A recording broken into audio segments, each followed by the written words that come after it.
All right, guys, welcome back to another video. It's your man Jay. Samsung Galaxy Z Flip 7. Is it a phone that you should actually pick up if you have the Flip 6 or any of the previous generations? Well, first things first is this phone is obviously built a little different. It's the hardware is different. It's got a bigger display on both phones. You have a 6.9-inch display now, and you also have a nice cover display that is 4.1 inches in comparison to the Z Flip 6 that I hold in my hand. Now, I'm not trading in my Z Flip 6, but I'm also keeping the Z Flip 7. I'm impressed with the Z Flip 7 over the Z Flip 6 in a ton of ways. There are so many reasons at this point that I think there's at least 5 to 10 reasons why buying the Flip 7 over the previous generation is a go. I've already shown content on why I think and this Flip 7 is a better purchase, or it is the purchase to make right now if you're into this folding style like this and you don't want the bigger Fold 7 lineup. It is just something that I think they've done the upgrades that they should do. Did they take their time with it? Obviously, yes. But you know, it's just one of those things that this is what comes with when you're in this tech field. You're not going to get everything right out the gate that you want. But the Flip 6 is a great phone. So if you have it, you don't have to switch just based on what I'm telling you. But I think a lot of people have already made their mind up to switch from the 6 to the 7. And you didn't need me to say it. But there are some key things that I've already pointed out in other videos, like especially DeX. DeX is like one of the main things that should trigger a lot of people to get excited about the Flip 7 now, because previous generations of the Flip just didn't have DeX for some reason. It just didn't have it. Why they chose to do this, Samsung, I don't know. Now, again, having two bigger displays is a huge plus. I really like it. And as I look at the cover display, it just looks phenomenal, man. I really like being able to shift through the different modes on the cover display. You can actually go wide or you can go full screen with the cover display and you'll get the same quality of video. So it's really nice. First thing I noticed is that I don't open the phone as much as I do with my Flip 6. I tended to open this phone a lot more. And with the 7, with the cover display being what it is, I mean, I'm literally watching more YouTube on the cover display than anything. It's so crazy. I'm checking emails. I'm doing everything from the cover display that I really didn't enjoy that much doing from this cover display, simply because of the way the cutout is on the camera. It's a smaller display. And I just think they've done right by consumers now by moving to this outer display coming in at 4.1. And it's inevitable that they move to these next steps for these phones. I just hate that it took so long. I mean, we're talking 7 generations here. That's a long time. You remember that first one, it had that little display. Ridiculous, right? But we are here and the cover display is very useful. It's extraordinary to be able to not have to open your phone for nearly everything. And if you have GoodLock installed, you can get it to where you can have an app, any app on the home screen.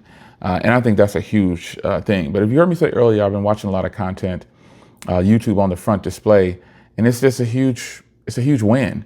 I understand that you're buying this for the compact size of it, and you want to it feels better in your pocket in a whole bunch of ways. But ultimately, not having to open the display up is nice. However, when you start wanting to text on it and type on it, that could be somewhat of a challenge. The keyboard fills up all the display just about, and so you're gonna have to trust what you're typing is coming out right. But nonetheless, very seldom do I use it to do a full-on email or anything like that. I'll just do a text real quick, quick short words like hello, yes, thanks, you know, whatever. So the cover display is the highlight for this phone. I think moving from the previous generations, and I think it's going to be well received by everybody who's thinking about getting it and the people who actually get it. If you haven't purchased it, hit the link in the description. You can grab a Flip 7. You can still get a nice discount through Samsung right now, and trade-in values are still really high right now. So be sure to jump on it when you get an opportunity to, if you haven't already done so. So the cover display conversation out of the way, it is probably the main reason why I would tell a person, one of the main reasons I would tell a person, if not the top reason, upgrade from your previous generation of the Flip. Now, using this phone isn't all roses. The biggest downside I've found now for me is the battery life. I don't see a change in the battery life at all. Now, it could be that I'm still in the first 5 to 7 days or whatever, but I don't foresee myself going a full 24 hours with this phone at all. Maybe it'll take some time for the battery to kind of kick in and learn my behaviors even more, but I don't foresee myself using this phone for 24 hours without having to charge. In fact, since I've been using it, I've had to charge every day.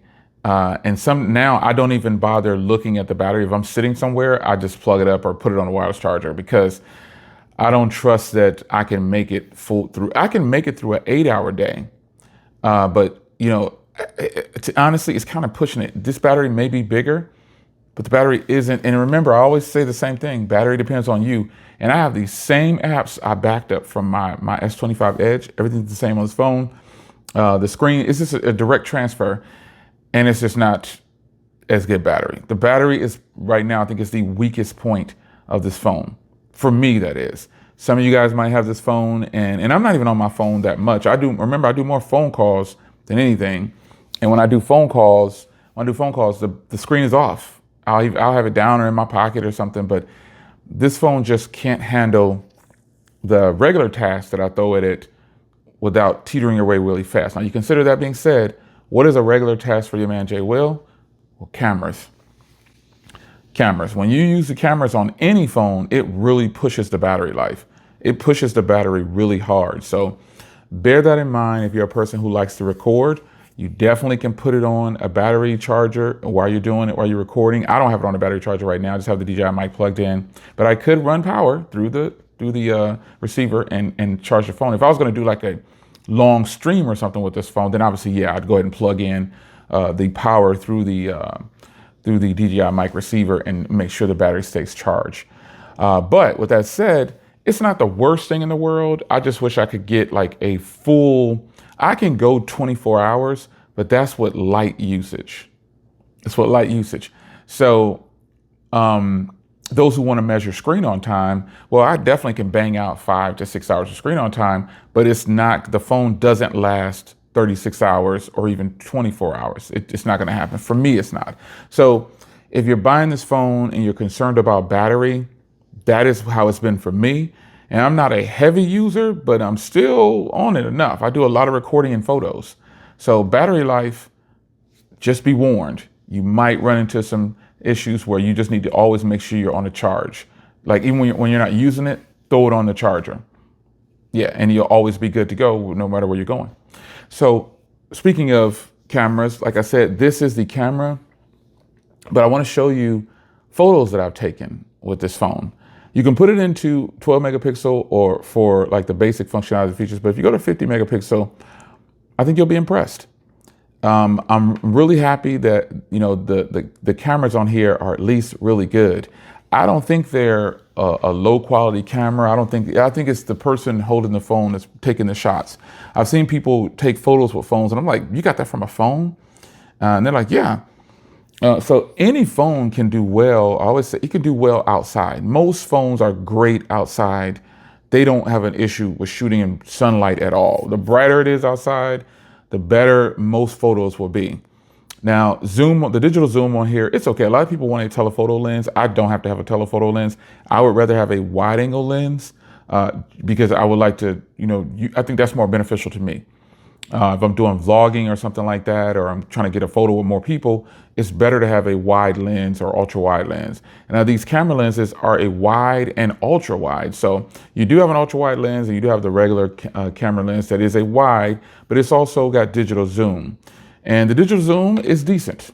It's decent. When you're recording videos or, you're just taking photos, the digital zoom is decent. Now, when you're in 50 megapixel, obviously you can't zoom too much at all, but when you're in regular 12 megapixel, you can get all the zoom you want.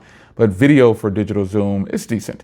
It's not going to be because there's no telephoto lens, but most phones today, when you're doing digital zoom, it's pretty good.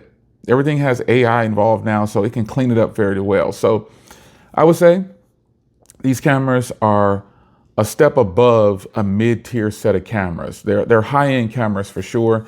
You just have to be in that right scenario to where you're getting that good shot. Ultimately, that's what it is. So my experience with the Flip 7, the only downside I could see so far is the battery, because the internal display, 6.9 inches, the external display, 4.1 inches. These are huge upgrades, and they are good upgrades, much needed. Better hardware, nice and thin, strong frame on this thing. I really like everything about this phone, and the battery life, maybe it'll get better later. We shall see, because I'm keeping the Flip 7 and I'm keeping my Flip 6. Now the Flip 6 has really good battery, but also it's pushing smaller displays, and it's as well broken in. This is a Snapdragon processor, and there's an Exynos processor in this particular phone, the Flip 7, but I don't think that plays too much of a part.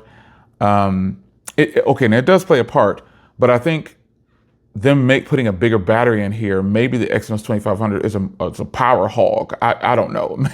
Maybe it likes to suck battery, and we just don't know it yet. But I think the Flip 7 is a nice upgrade from the previous generation. I will continuously follow up for battery because I'm using this as my daily driver. It's your man Jay. Hope you guys enjoyed, and I'll see you in the next video.